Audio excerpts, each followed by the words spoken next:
Estudo Bíblico 6.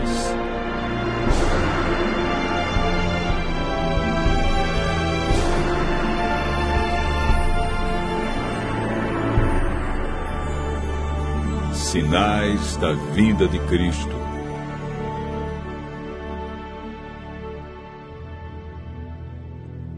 Estando com os discípulos no Monte das Oliveiras, Jesus ouviu deles a seguinte pergunta: Que sinal haverá da tua vinda e da consumação do século?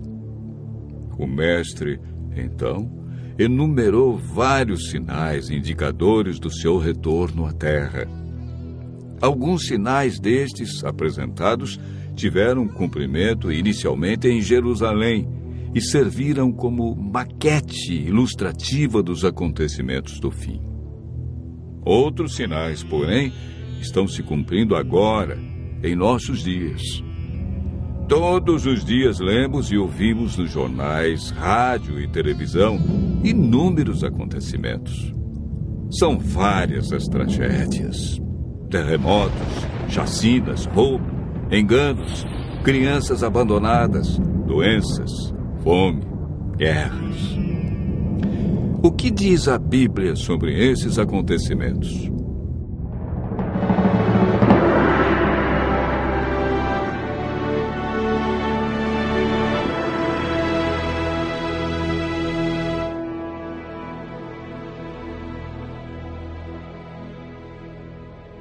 Vamos analisar os sinais que antecedem a sua volta em 3 partes. Primeiro, os sinais no mundo social. Segundo, sinais no mundo natural. E, por último, sinais no mundo religioso. Os sinais no mundo social estão descritos em Mateus 24, versos 6, 7 e 10. Jesus profetizou que antes de sua volta, o mundo estaria envolvido em guerras, fome, nação contra nação, reino contra reino, traição e ódio entre as pessoas. Na segunda carta de Timóteo, capítulo 3, versos 1 a 5, nos fala de tempos difíceis. Desemprego, fome, pessoas egoístas, avarentas, pessoas blasfemando de Deus, filhos desobedientes a pais, homens sem domínio de si. Esses sinais no mundo social são provenientes da obra de Satanás e não de Deus. Na segunda parte do nosso estudo, falamos a respeito dos sinais no mundo natural. Mateus 24, versos 7 e 29, fala de sinais que estão acontecendo e que já aconteceram. No dia 19 de maio de 1780, o sol escureceu. Esse dia ficou conhecido como o Dia Escuro. Na região leste dos Estados Unidos, tão densas eram as trevas que as lamparinas foram acesas ao meio-dia. A lua, embora fosse cheia, negou-se a iluminar. A ciência não conseguiu explicar esse fato sobrenatural, mas a Bíblia o apresenta como um dos sinais que antecede a vinda de Cristo. Em 13 de novembro de 1833, ocorreu uma deslumbrante queda de estrela jamais vista. Esses sinais já se cumpriram uma vez, mas antes da vinda de Jesus se repetirão com maior intensidade. Os sinais no mundo natural, como terremotos, enchentes e grandes calamidades que matam milhares de pessoas, indicam que Satanás está agindo até mesmo na natureza. Tratamos na terceira parte do nosso estudo sobre os sinais no mundo religioso.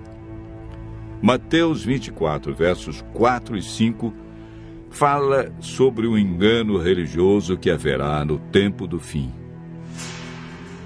Mateus, capítulo 24, verso 11, refere-se ao aumento das religiões.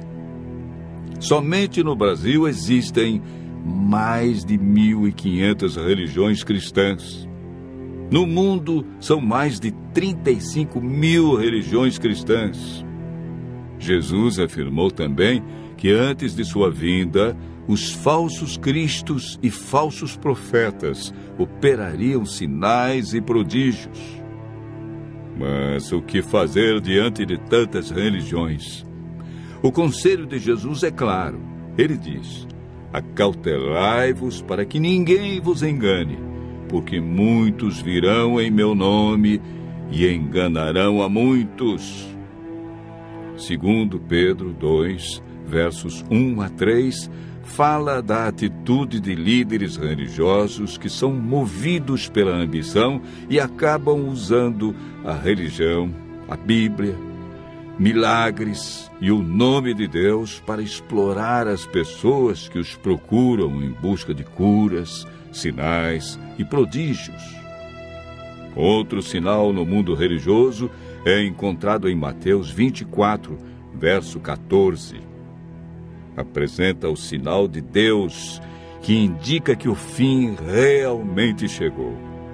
Esse sinal é a pregação do Evangelho do Reino em todo o mundo.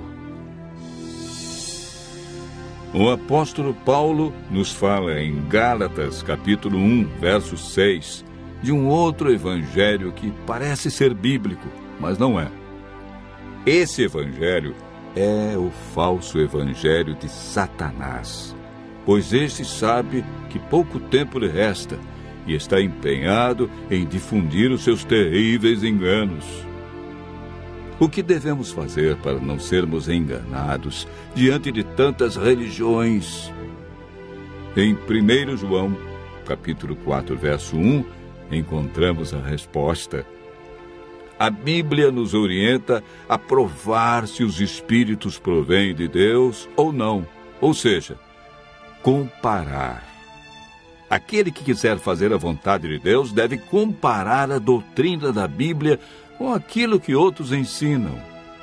Por que Deus manda provar?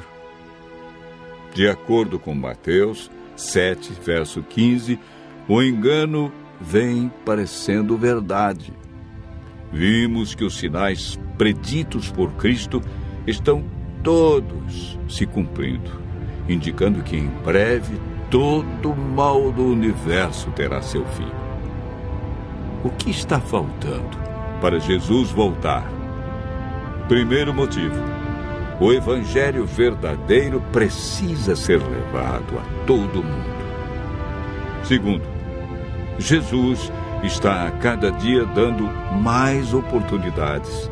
Ele é paciente e espera uma decisão de cada um de nós ao lado da verdade. Lucas 21, verso 28, declara que, ao começarem estas coisas a suceder, exultai e erguei a vossa cabeça, porque a vossa redenção se aproxima. Continue ouvindo a voz de Deus.